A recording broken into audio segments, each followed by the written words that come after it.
Per la terza serie junior femmine Raggi 2, Varchese 3, Lucini 4, Bagnasco 5, Grillini 6. In acqua la prima serie ragazze, il record è di Eleonora Clerici del 2011, 33,98.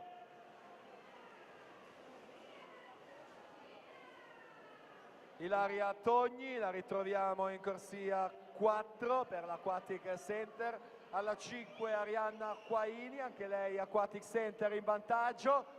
Ultime bracciate per completare questa prima serie. 35,22 Arianna Quaini, Maria Tessari 35,54.